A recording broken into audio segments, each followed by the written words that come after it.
بسم اللہ الرحمن الرحیم۔ السلام علیکم دوستو، دنیا بھر کی خبروں میں آج آپ سنیں گے، لیکن اس سے پہلے اگر ہو سکے تو لائک اور سبسکرائب کا بٹن ضرور دبا لیں۔ شکریہ۔ کیا ایران اسرائیل 12 روزہ جنگ کا اختتام ہو گیا یا شکست اپنے نام لکھوانے کی بجائے امریکہ جنگ بندی کے نام پر خود کو بچانے میں کامیاب ہو گیا؟ اس جنگ بندی کے بعد دوستو متعدد سوالات اٹھتے ہیں کہ کیا ایران نے اپنا جوہری پروگرام ملتوی کر دیا یا غزہ میں مسلمانوں کا قتل عام رک گیا؟ کیا بھارت اور اسرائیل نے گریٹر اسرائیل اور اکھنڈ بھارت کے خواب دیکھنا چھوڑ دیے ہیں، جبکہ ایران اسرائیل جنگ میں سب سے اہم سوال یہ ہے کہ کون جیتا کون ہارا؟ اسرائیل کا ایران میں جنگ کرنے کے دو مقاصد تھے، ایک ان کی ایٹمی تنصیبات کا خاتمہ اور دوسرا وہاں پہ رجیم چینج، مگر امریکہ اور اسرائیل کو منہ کی کھانا پڑی۔ جنگ بندی کیسے ہوئی، کیوں کر ہوئی اور امریکہ کو کس کس کے آگے گھٹنے ٹیکنے پڑے جب ایران نے امریکی ناجائز اولاد کو پھینٹی لگاتے ہوئے جنگ کا پانسا پلٹ دیا؟ تو دوستو ایران کی بجائے تل ابیب ملبے کا ڈھیر بن گیا۔ Ben Gurion airport, Haifa oil refinery, military intelligence complex پر میزائل برسنے لگے۔ شمالی اور جنوبی اسرائیل کے شہروں میں سائرن کی آواز سن کر دہشت زدہ شہری تہہ خانوں میں جان بچانے کے لیے چھپنے لگے۔ اسرائیلی دفاعی نظام درہم برہم ہو گیا اور آئرن ڈوم ایران کے بیلسٹک میزائلوں کے سامنے بے بس 200 نظر آیا۔ بدنام زمانہ موساد سمیت اہم تنصیبات کو اڑا دیا گیا۔ تب نیتن یاہو کو دوستو سمجھ میں آ گیا کہ ایران کو کمزور سمجھ کر بڑی غلطی کر دی ہے، اور جب اسرائیلی چیخیں امریکہ تک جا پہنچی تو امریکہ نے قطر اور سعودیہ سے رابطہ کیا۔ دوستو امریکہ پر یہودی لابی کا اتنا دباؤ تھا کہ 1979 کے بعد امریکہ نے براہ راست ایران پر حملہ کیا۔ کیونکہ اسرائیل ایرانی حملوں کی تاب نہیں لا پا رہا تھا، شاید اس کے وہم و گمان میں بھی نہیں تھا کہ ایران کے جوابی حملے اتنے شدید اور تباہ کن ہوں گے۔ یوں تو دوستو ہر امریکی صدر اسرائیل کی اطاعت کے لیے ہمہ وقت تیار رہتا ہے، لیکن صدر ٹرمپ نے جس طرح صہیونی ریاست کی خوشنودی کے لیے نہ صرف بین الاقوامی قوانین اور ضوابط کی دھجیاں اڑائیں، اس کی مثال نہیں ملتی، بلکہ اپنے پہلے دورے اقتدار میں صدر ٹرمپ نے مقبوضہ یروشلم کو اسرائیل کا دارالحکومت تسلیم کر کے امریکی سفارت خانہ تل ابیب سے یروشلم منتقل کر دیا تھا۔ شام کی گولان کی پہاڑیوں پر صہیونی ناجائز تسلط کو جائز قرار دے دیا گیا تھا، اور ایران کے ساتھ 2015 میں اوباما کے دور میں کیے گئے جوہری معاہدے کو پھاڑ کر پھینک دیا گیا تھا۔ یہ تمام اقدام سراسر ناجائز اور بین الاقوامی قوانین کی خلاف ورزی تھا۔ بہرحال اعلان کیا گیا تھا کہ امریکہ اسرائیل کی جانب سے جنگ میں براہ راست ملوث ہوگا یا نہیں، اس بات کا فیصلہ صدر ٹرمپ اگلے 2 ہفتوں میں کریں گے۔ لیکن 2 دن بعد ہی صدر ٹرمپ نے ساری دنیا کو فخر سے یہ پیغام دے دیا کہ امریکی B-2 بمبارڈ طیاروں نے ایران کی جوہری تنصیبات کو مکمل طور پر تباہ کر دیا ہے، اور امریکہ براہ راست جنگ میں کود گیا۔ دوستو یاد رکھنا چاہیے کہ اسرائیل اور امریکہ وعدہ شکن ہیں۔ ٹرمپ کو امریکی صدر کا عہدہ سنبھالتے ہوئے ابھی 4 مہینے ہی ہوئے ہیں، اور اس مختصر سے عرصے میں وہ بار بار اپنے بیانات سے پلٹنے اور پالیسی فیصلے بدل چکے ہیں۔ اسی لیے ایران کے جوہری مراکز پر بمباری کر کے ٹرمپ نے بہت بڑا نظریاتی دھوکہ کیا۔ ایران نے دوحہ کے امریکی ایئر بیس پر میزائل داغ کر یہ اعلان کر دیا کہ امریکہ کی مجرمانہ جارحیت کا جواب دینے کی ایران صلاحیت رکھتا ہے، جبکہ ایران نے آبنائے ہرموز پر بند کرنے کا صرف اشارہ ہی دیا اور عالمی منڈی دوستوں کانپ کر رہ گئی۔ اس بحری گزرگاہ کے ذریعے روزانہ دنیا کے تیل کا 20% حصہ اور قدرتی مائع گیس LNG کا 30% حصہ، یعنی ہر سال $600 ارب کا سامان گزرتا ہے۔ صرف چائنا ایران کی تیل برآمدات کا تقریباً 90% خریدتا ہے۔ نیتن یاہو اپنا اقتدار بچانے کے لیے کب تک غزہ کے ساتھ لڑتا؟ اس نے پورے 2 سال جاری رہنے والی غزہ جنگ کو چھوڑ کر نیا محاذ کھول دیا، مگر یہ الٹا پڑ گیا۔ ایران کے جوابی حملوں سے پریشان نیتن یاہو نے صدر ٹرمپ سے التجا کی۔ صدر ٹرمپ کا منصوبہ یہ رہا کہ ادھر حملے کریں گے اور ادھر جنگ بندی کا اعلان کر دیں گے، کیونکہ جنگ کو بڑھانا ان کے مفاد میں نہیں تھا، مگر ایران ان کی جارحیت کا منہ توڑ جواب دیتے ہوئے قطر میں امریکی ایئر بیس پر ایران نے حملہ کر دیا، جس سے امریکہ کے اوسان خطا کر دیے گئے۔ دوستو، امریکہ نے دہائیوں سے مڈل ایسٹ کو اپنا اکھاڑا بنا رکھا ہے۔ مشرق وسطی میں 19 امریکی فوجی اڈے قائم ہیں، جن میں تقریباً 40 سے 50 ہزار فوجی تعینات ہیں۔ ان میں سے 8 مستقل فوجی اڈے بحرین، مصر، عراق، اردن، کویت، قطر، سعودی عربیہ اور متحدہ عرب امارات میں ہے۔ قطر کی العدید ایئر بیس پر مشرق وسطی میں سب سے بڑا امریکی فوجی اڈا 1996 میں قائم کیا گیا تھا۔ یہاں تقریباً 10,000 امریکی فوجی موجود ہیں۔ یہ اڈا عراق، شام اور افغانستان میں امریکی کارروائیوں کا مرکزی مرکز رہا ہے۔ دوسری جانب اسرائیل پریشان ہے کہ اس کا ایئر ڈیفنس سسٹم، فضائی دفاعی نظام کیسے ناکام ہو گیا، اس کے آئرن ڈوم اور دیگر حفاظتی تدابیر کا کیا ہوا۔ ایک آئرن ڈوم سسٹم ہی نہیں دوستو جو اسرائیل کے فضائی دفاعی نظام کے لیے موجود ہے، بلکہ US تھاڈ بھی وہاں پہ موجود تھا۔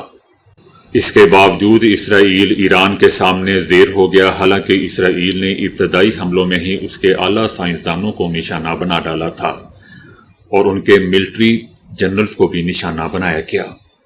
ایرانی سائنسدانوں کی شہادت اور فوجیوں جنرلوں کی شہادت بلا شبہ دوستو ایران کا بڑا نقصان ہے، مگر ایسا نہیں کہ ان کے ساتھ ایران کی صلاحیت دفن ہو گئی۔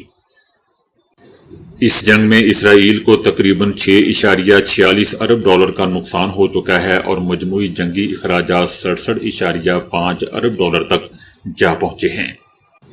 بہت سی کمپنیاں بند ہو چکی ہیں، سیاحت اور سرمایہ کاری شدید متاثر ہو چکی ہے، مالی خسارہ 4.9% تک جا پہنچا ہے، کیونکہ ایرانی میزائلوں اور ڈرونز کا مقابلہ کرنے کے لیے دوستوں میزائلوں کی لاگت بہت زیادہ ہے، جو یومیہ $200 ملین ہے۔ ان دفاعی سسٹمز کو ایک مرتبہ صرف ایکٹیویٹ کرنے کی لاگت تقریباً $7 لاکھ ہے۔ اسرائیل کے شہروں میں تباہ شدہ عمارتوں کی مرمت پر لاگت تقریباً تخمینہ $400 ملین سے زیادہ ہے۔ اس تصادم کے دوران تقریباً 30 اسرائیلی بھی مارے گئے تھے۔ سیز فائر کے لیے اگر ایران پابندیاں ہٹانے اور یورینیم کی افسودگی جاری رکھنے کی شرط منواتے ہوئے جشن فتح منا رہا ہے تو ایسا کرنے میں دوستو وہ حق بے جانب ہے، کیونکہ اس نے اسرائیل کے اچانک حملے کا جرأت اور بہادری سے مقابلہ کیا اور امریکہ بہادر کے خلاف جوابی کارروائی کا حوصلہ دکھایا، جسے برسوں یاد کیا جائے گا۔ اگر ایران میں جو شہادتیں ہوئی ہیں وہ ناقابل تلافی نقصان ہے۔ اسرائیل سے جنگ کے دوران جس طرح ایرانی سپریم لیڈر آیت اللہ خامنئی نے اپنی عوام اور فوج کو متحد رکھا، بلکہ ان کا مورال بھی بلند کیا، پوری پاکستانی قوم انہیں خراج تحسین پیش کرتی ہے۔ اس 12 روزہ جنگ کا سب سے بڑا فائدہ دوستو یہ ہوا کہ دنیا پر اسرائیل اور امریکہ کی سازش بے نقاب ہو چکی ہے کہ دونوں ممالک جوہری پروگرام کے بہانے ایران میں تبدیلی اقتدار چاہتے تھے، لیکن اب رجیم چینج ہوگا تو اسرائیل میں نیتن یاہو کا اقتدار تبدیل ہوگا۔ اسرائیل اور ایران کے درمیان ہونے والی 12 روزہ جنگ کے دوران دوستو ایران کے صدر ڈاکٹر مسعود کے زخمی ہونے کا انکشاف ہوا ہے۔ اسرائیل کی جانب سے 17 جون کو حملے کے وقت اعلیٰ ایرانی حکام بشمول حکومت کے 3 برانچز کے سربراہان تہران میں ایک محفوظ مقام پر میٹنگ میں مصروف تھے۔ اسرائیلی حملے میں متعلقہ عمارت کے داخلی اور خارجی راستوں پر 6 حملے کیے گئے۔ اسرائیلی حملے میں ایران کے صدر ڈاکٹر مسعود کو ٹانگ پر معمولی زخم آئے تھے، تاہم ایرانی صدر سمیت تمام عہدیدار بحفاظت متعلقہ عمارت سے نکلنے میں کامیاب رہے۔ یاد رہے دوستو کہ اسرائیل نے ایسا ہی ایک حملہ حزب اللہ کے سابق سربراہ حسن نصر اللہ کو نشانہ بنانے کے لیے بھی کیا تھا۔ ترکی کا کہنا ہے کہ ایرانی حکام کو شبہ ہے کہ اس حوالے سے ممکنہ طور پر اندر سے خبر لیک کی گئی تھی۔ اسرائیلی دارالحکومت تل ابیب میں دوستو جنگ بندی ڈیل اور یرغمالیوں کی واپسی کے لیے مظاہرے کیے گئے ہیں۔ اسرائیل میں نیتنیاہو حکومت کے خلاف آج بڑا احتجاج ہوا اور تل ابیب میں ہزاروں اسرائیلیوں نے فوجی ہیڈ کوارٹرز کے سامنے احتجاج کیا۔ مظاہرین نے جنگ کا کوئی فائدہ نہیں ہوتا یرغمالیوں کو واپس لاؤ کے پلے کارڈز اٹھا رکھے تھے۔ اسرائیلی مظاہرین نے نیتنیاہو سے حماس کے ساتھ معاہدہ کرنے اور غزہ سے یرغمالیوں کی رہائی کروانے کا بھی مطالبہ کیا۔ وزیر اعظم نیتنیاہو نے غزہ میں ممکنہ جنگ بندی کے معاہدے پر بات چیت کے لیے اپنی حکومت کے اتحادی ایتمار بن گویر اور کسی اور کو طلب کر لیا ہے۔ برازیل نے بھارت کے تیار کردہ زمین سے فضا میں مار کرنے والے آکاش میزائل سسٹم کی خریداری کے لیے جاری مذاکرات کو روک دیا ہے اور اس کی بجائے ایک یورپی میزائل نظام کو ترجیح دینے کا فیصلہ کیا گیا ہے جس کی رینج زیادہ اور ٹیکنالوجی جدید سمجھی جا رہی ہے، جس کی مار تقریباً 45 کلومیٹر تک ہے جبکہ آکاش کی رینج 25 سے 30 کلومیٹر کے درمیان ہے۔ برازیل اس معاہدے کے تحت تقریباً 920 ملین امریکی ڈالر کا دفاعی نظام حاصل کرنا چاہتا تھا۔ دلچسپ بات دوستو یہ ہے کہ وزیر اعظم نریندر مودی اور برازیل کے صدر نے حالیہ ملاقات میں دفاعی تعاون کو فروغ دینے پر اتفاق کیا تھا۔ دونوں رہنماؤں نے ستمبر 2023 میں G20 سربراہی اجلاس کے موقع پر ملاقات کی تھی اور سائبر سیکیورٹی، خلائی تحقیق اور دفاعی شعبے میں تعاون بڑھانے پر بھی بات کی تھی۔ تاہم آکاش میزائل معاہدے پر دونوں ممالک کے درمیان کوئی حتمی پیش رفت نہیں ہو سکی۔ بھارتی دفاعی تجزیہ کاروں کا کہنا ہے کہ یہ پیش رفت بھارت کے لیے ایک سفارتی دھچکا ہے کیونکہ آکاش میزائل کو بھارت کی مقامی دفاعی صنعت کی کامیابی کے طور پر پیش کیا جاتا ہے۔ بھارت اس نظام کو کئی ممالک کو بیچنے کی کوشش کر رہا ہے جس میں ویتنام، فلپائن اور ارجنٹینا شامل ہیں۔ آبی معاہدے کو سیاسی ہتھیار بنانے والا بھارت دوستو خود پانی کے عدم تحفظ کا شکار ہو چکا ہے۔ مودی حکومت نے پاکستان کا پانی روکنے کی دھمکیاں دے کر خطے میں آبی جنگ کی بنیاد رکھی، لیکن مودی کی جارحانہ آبی پالیسی نے چائنا کو بھی دریاؤں پر یک طرفہ اقدامات کا جواز فراہم کر دیا ہے۔ سندھ طاس کے حوالے سے معروف بھارتی دفاعی تجزیہ کار اتم سنہا نے ٹائمز آف انڈیا میں پاکستان کے موقف کی تائید کر دی ہے۔ ٹائمز آف انڈیا کا کہنا ہے کہ وزیر اعلیٰ اروناچل پردیش نے چائنا کے 60 گیگا واٹ میگا ڈیم منصوبے کو شمال مشرقی بھارت کے لیے تباہ کن قرار دیا ہے۔ وزیر اعلیٰ آسام کے مطابق بھارت کا اصل آبی تنازعہ پاکستان نہیں بلکہ چائنا کے ساتھ ہے۔ چائنا 1997 کے واٹر کورسز کنونشن میں شامل نہیں ہے اور برہما پترا پر کوئی معاہدہ موجود نہیں۔ چائنا دریاؤں پر مکمل خود مختاری کا قائل ہے۔ بھارتی دفاعی تجزیہ کاروں نے انکشاف کیا ہے کہ چائنا صرف سیلابی موسم میں محدود ڈیٹا فراہم کرتا ہے، سال بھر کی معلومات نہیں دیتا۔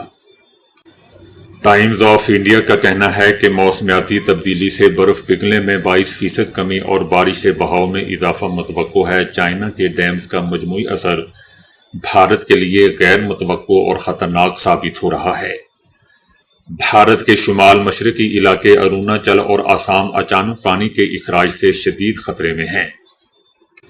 2000 میں اروناچل میں ایک چینی ڈیم کے پھٹنے سے تباہ کن سیلاب آیا تھا۔ بھارت کو دوستو اصل خطرہ قلت کا نہیں بلکہ پانی کی شدت، بہاؤ میں اتار چڑھاؤ اور سیلابی خطرات ہیں۔ چائنا سے بروقت ڈیٹے کا مطالبہ کرنے والا بھارت خود پاکستان کو سندھ طاس کے تحت مکمل معلومات فراہم نہیں کرتا۔ مودی نے پاکستان کے خلاف آبی ہتھیار بنایا اور چائنا نے بھارت کی اسی پالیسی کا آئینہ بھارت کو دکھا دیا۔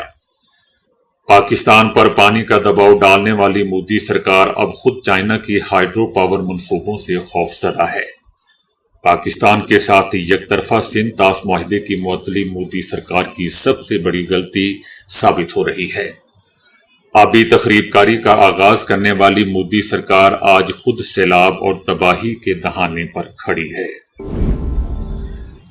اقوام متحدہ نے خبردار کر دیا ہے کہ ریت اور مٹی کے طوفان موسمیاتی تبدیلی کے باعث دنیا بھر میں سنگین بحران کی صورت میں بم بن چکے ہیں، جن سے اس وقت 150 ممالک میں 33 کروڑ سے زائد افراد متاثر ہو رہے ہیں۔ ان طوفانوں کے نتیجے میں ہر سال 70 لاکھ افراد قبل از وقت موت کا شکار ہو جاتے ہیں۔ فضا میں موجود گرد کے ذرات سانس اور دل کی مہلک بیماریوں، فصلوں کی پیداوار میں کمی، بھوک اور آبادی کی ہجرت کا باعث بن رہے ہیں۔ اقوام متحدہ نے ریت اور مٹی کے طوفانوں سے نمٹنے کے لیے 2025 سے 2034 کے عرصے کو دہائی برائے انسداد گرد و غبار قرار دے دیا ہے۔ اقوام متحدہ کا کہنا ہے کہ یہ طوفان ہماری دنیا کے سب سے نظر انداز مگر سب سے خطرناک بحرانوں میں شامل ہو چکے ہیں۔ یہ صرف گرد آلود فضا نہیں بلکہ انسانی زندگی، معیشت اور خوراک کے لیے بھی زہر بن چکے ہیں۔ دنیا بھر میں ہر سال تقریباً 2 ارب ٹن گرد خارج ہوتی ہے، جو وزن میں تقریباً 300 اہرام مصر کے برابر ہے۔ ان میں سے 80% گرد افریقہ اور مشرق وسطی کے صحراؤں سے اٹھتی ہے، جو ہوا کے ذریعے بر اعظموں اور سمندروں کو عبور کرتی ہے۔ گرد اور غبار کے طوفانوں سے مشرق وسطی اور شمالی افریقہ کو سالانہ 150 ارب ڈالر کا تقریباً 2.5% GDP کا نقصان ہو رہا ہے۔ صرف اس موسم بہار میں عراق، کویت اور ایران میں شدید طوفانوں کے باعث ہاسپٹل مریضوں سے بھر گئے، جبکہ اسکول اور دفاتر بند کرنا پڑے۔ یہ صرف گندے شیشے اور دھندلی فضا نہیں بلکہ کروڑوں انسانوں کی صحت، زندگی اور معیشت کو براہ راست برباد کر رہے ہیں۔ اقوام متحدہ کے ماہرین نے خبردار کر دیا ہے کہ اگر فوری اقدامات نہ کیے گئے تو یہ ماحولیاتی بحران آئندہ دہائیوں میں انسانیت، معیشت اور کرۂ ارض کے لیے ناقابل تلافی نقصان کا باعث بن جائے گا۔ ایران نے جوہری پروگرام سے متعلق آئندہ مذاکرات کے لیے نئی شرائط کا اعلان کرتے ہوئے واضح کر دیا ہے، خبردار کر دیا ہے کہ کسی بھی ممکنہ معاہدے میں یورینیم افزودگی کا حق تسلیم کرنا لازم ہوگا، ورنہ کچھ نہیں۔ ایران کا کہنا ہے کہ ایران یورینیم افزودگی کے حق کے بغیر کوئی معاہدہ نہیں قبول کرے گا، اس لیے اگر کسی نے معاہدہ کرنا ہے تو اس حق کو تسلیم کرنا ہوگا، ورنہ اپنے اپنے گھروں میں رہیں۔ ایران کا کہنا ہے کہ یہ حق ایران کی خود مختاری، سائنسی ترقی اور پرامن ایٹمی توانائی کے استعمال سے وابستہ ہے۔ ایران نے اس حق کے لیے بے شمار قربانیاں دی ہیں اور ہمارا موقف بالکل واضح ہے کہ جوہری توانائی صرف پرامن مقاصد کے لیے استعمال ہوگی۔ اگر ایران پر اقوام متحدہ کی پابندیاں دوبارہ عائد کی گئیں تو یہ یورپ کے سفارتی کردار کے اختتام کے مترادف ہوگا۔ ایران نے خبردار کر دیا ہے کہ اگر ایسی کوئی پابندیاں لگتی ہیں تو ایران کے ایٹمی پروگرام میں یورپی شراکت داری مکمل طور پر ختم تصور کی جائے گی، اس کو ہم اپنے گھروں میں داخل نہیں ہونے دیں گے۔ ایران اور امریکہ کے درمیان جوہری مذاکرات کی تفصیل کا جائزہ لیا جا رہا ہے جس میں وقت، مقام، نوعیت، شرائط اور ضمانتوں پر مشاورت جاری ہے۔ تاہم ایران نے واضح کر دیا ہے کہ ممکنہ مذاکرات صرف جوہری معاملات تک محدود ہوں گے اور دفاعی امور پر کسی قسم کی بات چیت نہیں کی جائے گی، یعنی میزائل ٹیکنیک سسٹم پر کوئی بات نہیں ہوگی۔ ایران کا کہنا ہے کہ ایران جوہری بم کو غیر اسلامی اور غیر انسانی تصور کرتا ہے اور ان کا ملک صرف پرامن ایٹمی پروگرام کا حامی ہے۔ ایران کا یہ بھی کہنا ہے کہ ایران پر کسی بھی ممکنہ حملے کی صورت میں آئندہ رد عمل زیادہ فیصلہ کن اور افسوسناک ہوگا، دنیا کے لیے افسوسناک ہوگا۔ پاکستان تحریک انصاف پنجاب کی چیف آرگنائزر عالیہ حمزہ نے خیبر پختونخوا کے وزیر اعلیٰ علی امین گنڈاپور کی جانب سے تحریک کے اعلان پر سوالات اٹھاتے ہوئے کہا ہے کہ 5 اگست کے مقابلے میں 90 دن کا پلان کہاں سے آیا ہے۔ پاکستان تحریک انصاف کی مرکزی قیادت کے لاہور میں ہوئے بڑے اجلاس میں چیف آرگنائزر پنجاب عالیہ حمزہ کو نظر انداز کیا گیا، جس پر انہوں نے رد عمل دیا اور اجلاس میں ہونے والے فیصلے پر شکوک و شبہات کا اظہار کرتے ہوئے کئی سوالات اٹھا لیے۔ عالیہ حمزہ کا کہنا تھا کہ 5 اگست کے مقابلے میں 90 دن کا پلان کہاں سے آیا؟ اگر آپ میں سے کسی کی نظر سے گزرا ہو تو میری بھی رہنمائی فرمائیں۔ عالیہ حمزہ کا کہنا تھا کہ فوکس اور نشانہ صرف عمران خان کی رہائی اور نعرہ صرف ایک ہی ہے۔ یاد رہے کہ علی امین گنڈاپور کا کہنا تھا کہ 5 اگست تک اپنی تحریک کو عروج پر لے جانا ہے اور 5 اگست کے بعد آئندہ کے لائحہ عمل کا اعلان ہوگا۔ گنڈاپور کا یہ بھی کہنا تھا کہ عمران خان مسلسل مذاکرات کی بات کر رہے ہیں اور کہہ دیا ہے کہ اسی سے بات ہوگی جس کے پاس مینڈیٹ ہے۔ عمران خان صرف اختیار والے کے ساتھ بات کرنے کا کہہ چکے ہیں، فیصلہ سازوں سے بات ہوگی اور اگر ان کے ساتھ سیاسی لوگ بھی بیٹھنا چاہتے ہیں تو منظور ہے۔ تو دوستو ابھی کے لیے اتنا ہی۔ ویڈیو کو لائک اور شیئر کرنے کا بہت بہت شکریہ۔